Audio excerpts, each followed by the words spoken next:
Hello hi ನಮಸ್ಕಾರ. ನಾನು ನಿಮ್ಮ ಜನಪದ ಗಾಯಕಿ ಶೋಭಾ ಸಾಗರ್. ತುಂಬಾ ಜನ DM ಮಾಡಿದ್ರಿ ಗಿಲ್ಲಿಗೋಸ್ಕರ ಒಂದು ಸಾಂಗ್ ಮಾಡಿ ಅಕ್ಕ ಅಂತ. ನಾನು ತುಂಬಾ ದಿನದಿಂದ ಅನ್ಕೋತಾ ಇದ್ದೆ ಒಂದು ಜನಪದ ಶೈಲಿಯಲ್ಲೇ ಒಂದು ಸಾಂಗ್ ಅನ್ನ ರಚನೆ ಮಾಡಿ ಹಾಡಬೇಕು ಅಂತ. ಸೊ ಇವತ್ತು ಮಾಡಿದೀನಿ. ಇಷ್ಟ ಆದ್ರೆ ಲೈಕ್ ಮಾಡಿ, ಶೇರ್ ಮಾಡಿ, ಸ್ಟೋರಿಯಲ್ಲಿ ಹಾಕೊಳ್ಳಿ. ಇಷ್ಟ ಆಗದೆ ಇರೋರು ಸ್ಕ್ರೋಲ್ ಮಾಡಿ. Thank you. ಸ್ನೇಹಕ್ಕ ಕೈ ಹಿಡಿದು ಕೊನೆ ತನಕ ಜೊತೆ ನಡೆದು ನಕ್ಕು ನಗಿಸಿದ ಗೆಳೆಯ ಅಂಗಳದಾಗ, ತುತ್ತನ್ನ ಬೇಡಿದರ ನೀಡಲ್ಲ ಅಂದವನ ಹೊತ್ತು ಮೆರೆಸಿದ ಗೆಳೆಯ ನಿನ ಮನದಾಗ.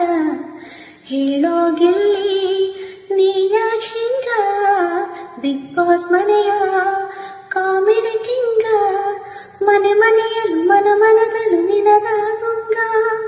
ಉತ್ತಮರೇನ ಕಳವ್ಯಾದರೇನ ತೆಕ್ಕ್ಯಾ